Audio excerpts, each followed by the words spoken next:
Hello students, welcome back to the channel of Skylight Educators and to the CUT Accountancy MCQ Practice Series 1.0। हम लोग solve कर रहे हैं total 1000 MCQ questions और आज का हमारा जो टॉपिक है that is dissolution of partnership firm. तो चलिए शुरू करते हैं इस वीडियो के 10 क्वेश्चंस। देखिए, तो सबसे पहले क्वेश्चन में बोला गया A and B are partner sharing profits and losses in the ratio of 3:2 with the capital of rupees 2 lakh and 1 lakh. They decided to dissolve the firm and on the date of dissolution reserves हमें दिए गए हैं 30,000 and reserve to be distributed in. कौन सी ratio में हम लोग इनको डिस्ट्रीब्यूट करने वाले हैं? इक्वल रेशियो नहीं, कैपिटल रेशियो में भी नहीं, in their profit sharing ratio जो कि है 18,000 एंड 12,000 3:2 के प्रोपोर्शन के अंदर। ठीक है, so this is the answer and not to be distributed transfer to the realisation, ये भी आंसर नहीं हो सकता। ठीक है, सो रिजर्व जो है वो डायरेक्टली पार्टनर्स के कैपिटल अकाउंट में ट्रांसफर कर दिए जाते हैं। चलिए आगे चलते हैं to the question number 332।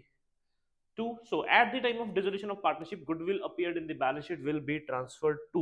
So जो भी हमारे intangible assets होते हैं उनकी जो ट्रीटमेंट है लाइक अदर एसेट्स है और गुडविल उनमें से एक है, तो इसको ट्रांसफर किया जाएगा टू दी रियलाइजेशन अकाउंट।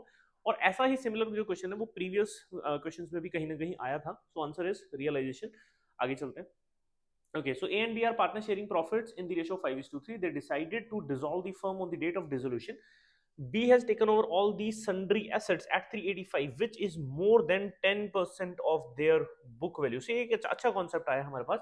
देखो, सो हमें बोला गया है कि जब उन्होंने डिसाइड किया फर्म को डिसॉल्व करने का, तो उस टाइम पे जो हमारा बी पार्टनर था उसने सारे एसेट्स को टेक ओवर कर लिया। तो इसकी जो एंट्री बनती है that is B's capital account debit to realisation. ठीक है, सो यानी यहां पर हमने एंट्री पास की होगी बाय बीज कैपिटल अकाउंट और अमाउंट इसका आया होगा 3,85,000। अब ये कहता है कि ये जो 3,85,000 का अमाउंट है it is 10% more than the book value. So एक जो ओरिजिनल बुक वैल्यू थी जो कि x थी, उस x का 10% ऑफ x करने के बाद उसको प्लस करके हमारे पास कितना आता है? 3,85,000 आता है। सो इन शॉर्ट आपका ये जो वैल्यू है 385, दिस इज ओरिजिनल वैल्यू का 110%। सो ओरिजिनल जो आपके पास वैल्यू आ जाती है जब इसको सॉल्व करेंगे तो दैट इज 3,50,000। ठीक है, सो 350 के एसेट्स हैं जो उनकी 10% वैल्यू यानी 35,000 से ज्यादा 385 पे यहाँ पे रियलाइज हुए, मतलब ये बी ने टेक ओवर की है।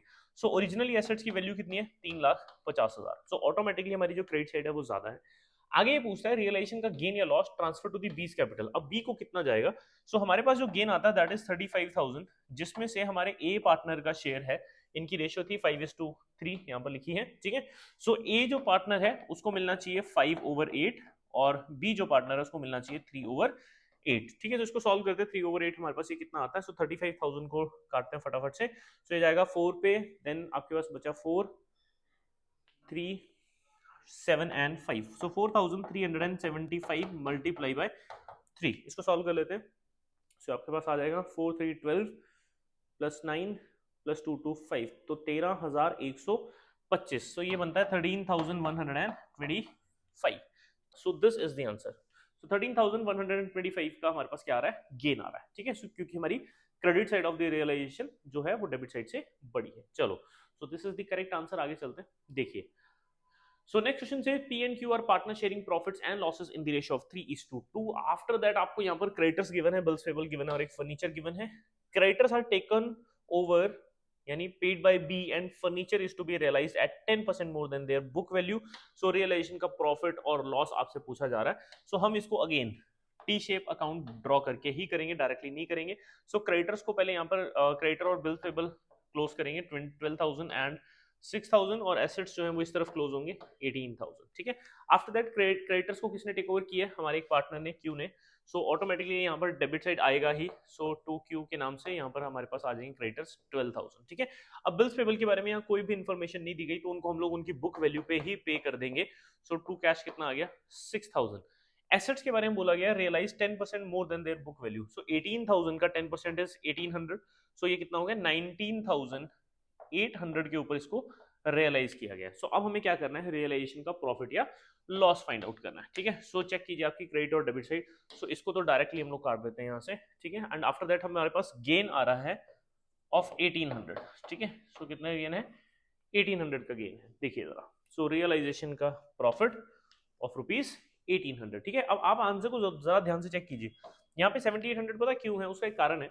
कारण क्या है कि यहाँ कहीं पर भी ना बिल्स पेबल की इंफॉर्मेशन नहीं दी गई कि उसको पे किया गया है या नहीं किया गया। तो आपने याद रखना है कि लाइबिलिटीज और एसेट्स के केसेस में अगर उनकी रियलाइज्ड वैल्यू ना दी जाए और पेमेंट वैल्यू ना दी जाए तो वो बुक वैल्यू पे पे कर दिए जाते हैं और एसेट्स को बुक वैल्यू पे रियलाइज कर लिया जाता है एक्सेप्ट इंटेंजिबल एसेट। चलो आगे चलते हैं। Okay, so next is 335 question says A and B are partners sharing profits and losses equally. अब आपको उसके बाद इंफॉर्मेशन दी गई है डिसोल्यूशन के टाइम पे।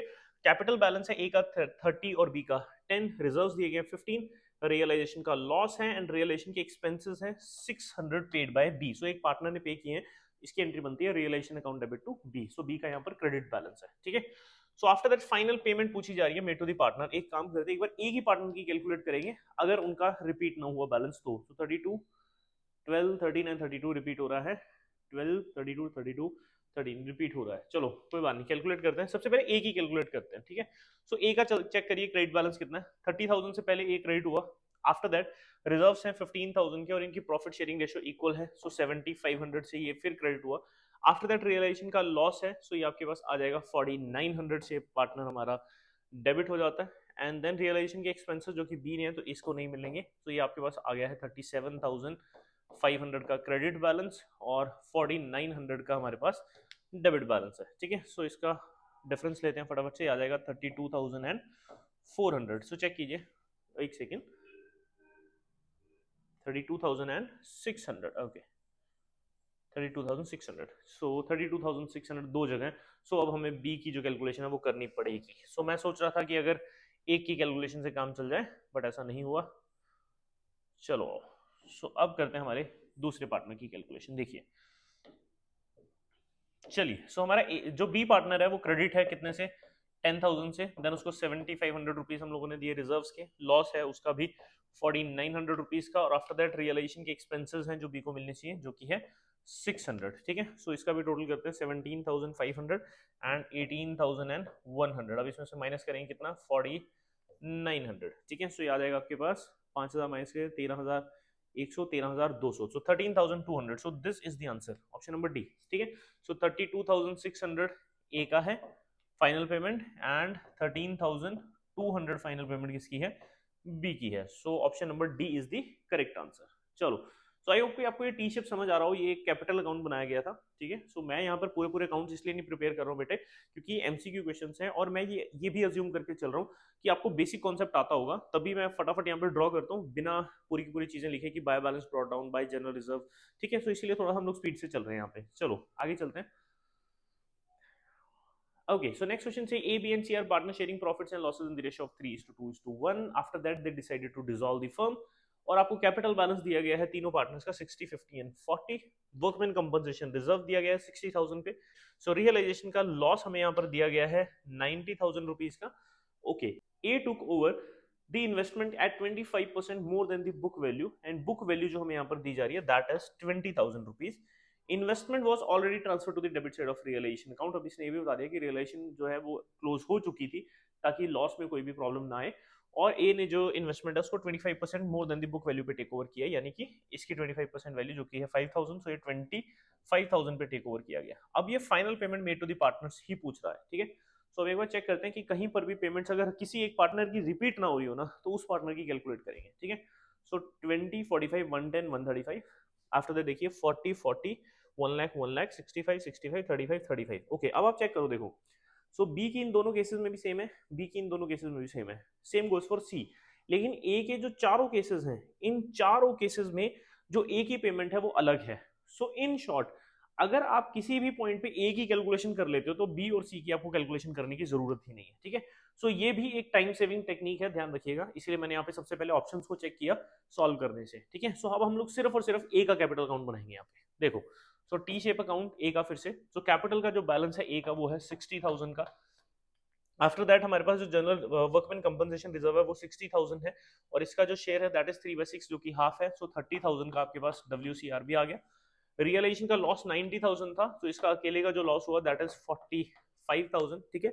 After that he took over the investment eight 25,000, तो ये भी ए को ही डेबिट किया जाएगा 25,000 से, डन। उसके बाद हमने कुछ मिस तो नहीं किया, रियलाइजेशन लॉस हो गया है, ये भी हो गया है, ये भी हो गया है, ए टुक ओवर एंड ट्रांसफर, कोई एक्सपेंसेस भी नहीं है, ठीक है। सो अब चेक कीजिए, सो आपका जो ये पार्टनर है क्रेडिट कितने से हुआ, 90 से, और डेबिट कितने से हुआ, ये हुआ 550 एंड 70 से, ठीक है। सो डेबिट है ये 70 से। सो इन शॉर्ट इसके पास जो फाइनल पेमेंट जाएगी वो जाएगी आपकी 20,000 की। सो चेक कीजिए, option number A is the correct answer. अब आप देखो, सो इसमें बी का कितना है 40 और सी का कितना है 35। सो हमें कैलकुलेट करने की नीड नहीं है। So this is the final answer, क्योंकि और कहीं पे भी ए का आंसर 20 नहीं है। बाय एनी चांस अगर यहाँ ए का आंसर 20 होता ना, तो अब हमें बी की और सी की कैलकुलेशन करनी पड़ जाती।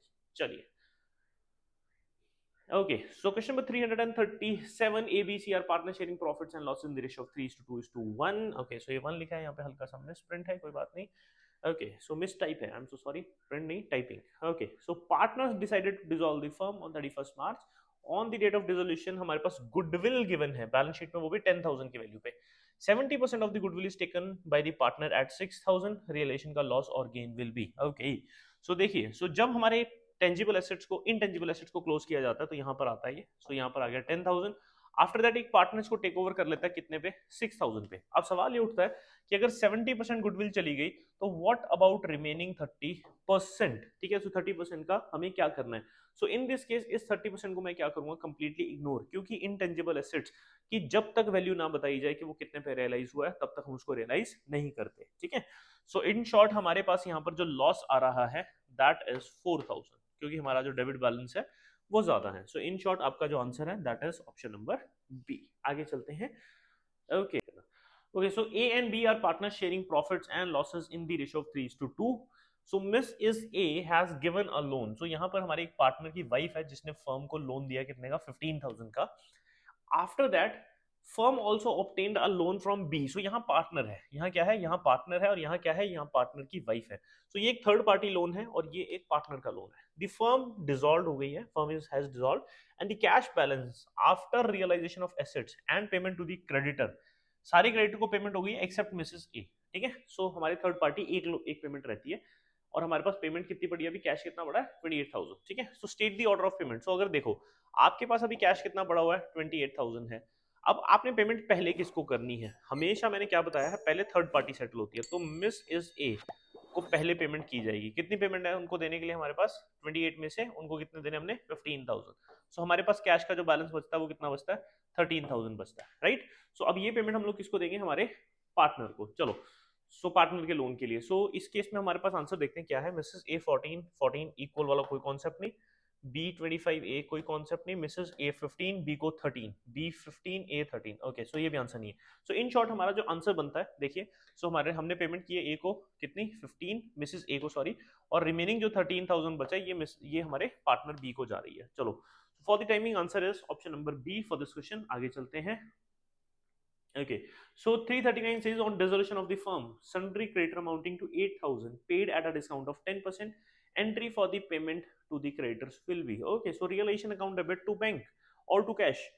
So हमारे पास एंट्री कहाँ दी गई है, रियलाइजेशन टू कैश और to bank, option number C. Okay, so आप कहाँ जा रहे हैं, answer is option number C, realisation to bank. I don't know कितना आसान क्यों दिया गया है, बट दिया गया है, हमें तो सॉल्व करना है। चलते हैं हमारे आज के वीडियो के लास्ट क्वेश्चन की तरफ। देखिए, so it says on dissolution of the firm unrecorded furniture है हमारे पास 5,000 का, taken over by a partner for ₹4,000, entry for the furniture. Okay, so इस केस में क्या हो जाएगा, हमारा कंसर्न पार्टनर जो है वो डेबिट हो जाएगा। So partners capital account debit to realisation, this is the entry. So देखते हैं जरा। सो यहाँ पर पार्टनर्स कैपिटल अकाउंट डेबिट यहाँ पर किया गया है, और यहाँ पर भी, और अमाउंट है हमारा, क्योंकि उसने टेक ओवर कितने में किया, 4,000 में। सो एग्रीड वैल्यू पे हम लोग करेंगे, तो answer is partners capital account debit to realisation 4,000। So that's all for today's video. So I hope कि 10 क्वेश्चंस आप लोगों को समझ आए हों।